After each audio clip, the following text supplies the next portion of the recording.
Tugumye mukama bakama tata Yesu fe tuwanise emikono gyo mukama kitange ng'akabonero akalaga nti tuli banafu tetusobola yi mukama abakama kitange jangu onyenge buli kinoomu yi mukama tata Yesu kulwamu naffe yi mukama kitange nsooka ne tukwebaza tataffe tetuwadde kitusobola yi mukama naye gwasobozesezza abo bonna bonna batadde mu ssente zaabwe mukwano gwaffe muganda waffe mwannyinaffe tata Yesu okujja mu kifo kinayi mukama kitange kabaka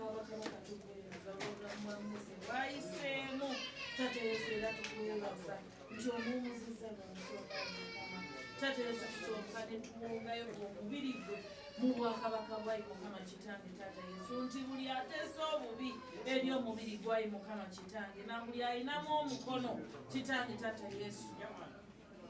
bw'abanga yafudde mirembe tata Yesu tumusinga az'omusali mwamirize mu kisaakyo naye bw'abanga aliwalira omukono mu ekyo kitange mulamuzi gwalamula lamulayi kabaka tetusabye bubyayi mukama kitange naye emitima gyaffe abamu abadde taata mukama kitange abo abakukuta n'ekibe ayi kabaka abajja n'okuteesa okubyayi mukama kitange tata Yesu baddeyo nakwo baleme kulaba mukisa mukama kitange tata Yesu omukono gwayi mukama kitange nga gukola otugamba mu Yobu 2:5 ye gwaleeta emirembe awo giwedde ayi kabaka tata Yesu era n'otuwa essubi ani ataviirwayo nkubayo kitange n'omusana gwo ne musamu gwaka ne mwana mukama kitange kagwake tata Yesu omubi ng'ayita mu kiro tata Yesu omusana gwayi mukama kitange gubeerewo kabaka gwennyini guno n'ensi mponga bannamwandu ono ow'ennyumba eno kabaka musayi Bluetooth disconnected. Bluetooth connecting. gwe tumanyi era gwe twayanjula mu biro ebyo wali muyimayi kabaka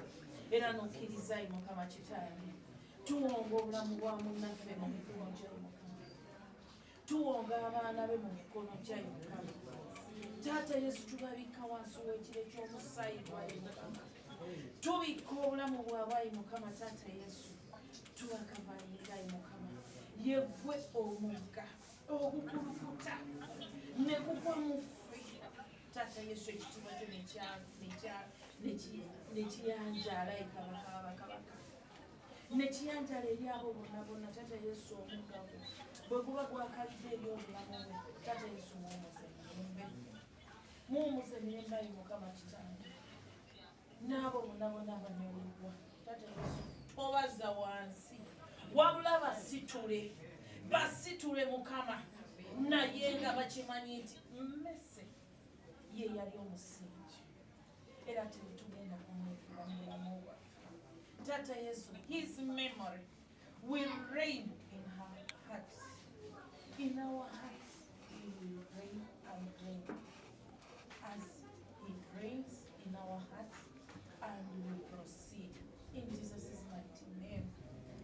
tata Yesu kuwola omuganyazi okuva mu nsonga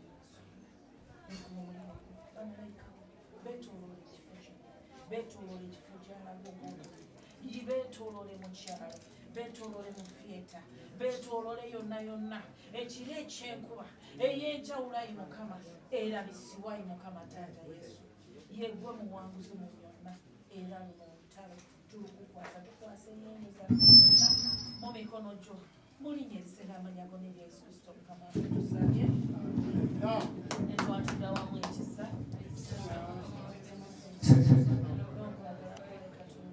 n'okusekiza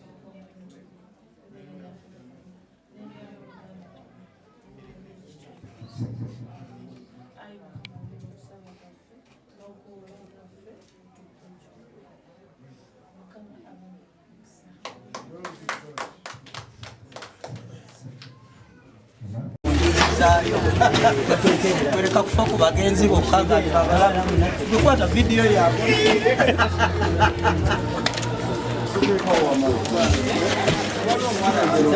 maneja loja aliwa jagu so maneja tweyanziza taata nereka kufa ku bafu bokka nga naffe abalamu kwanjula genda maneja tongendako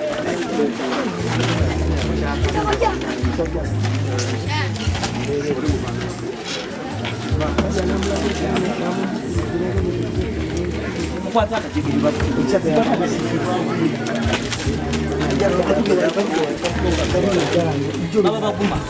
kubaze maneja loja atuwadde amazzi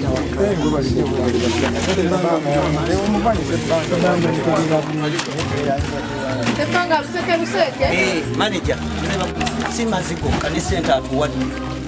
ng'omuyimbi Spice Zana atuwadde amazzi n'atuwa ne sente sijja zoogera muwendo eno gye ndi siina saculu ate n'abakubiriza temukomoko mwagena amazzi ga Spice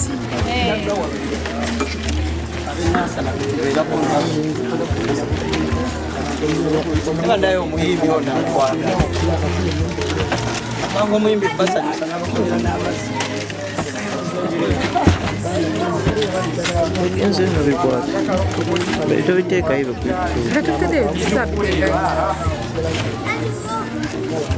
emaneja oyina ekisa sirabangayo mazzi gajjira mulenjeroovu otuwadde amazzi ate n'otuyiramu n'amafuta n'emmotoka y'ebbeeyi webalituwesa kikulu ene nasa newaffe oba ogenda kwanjula ye bali kwagala mmese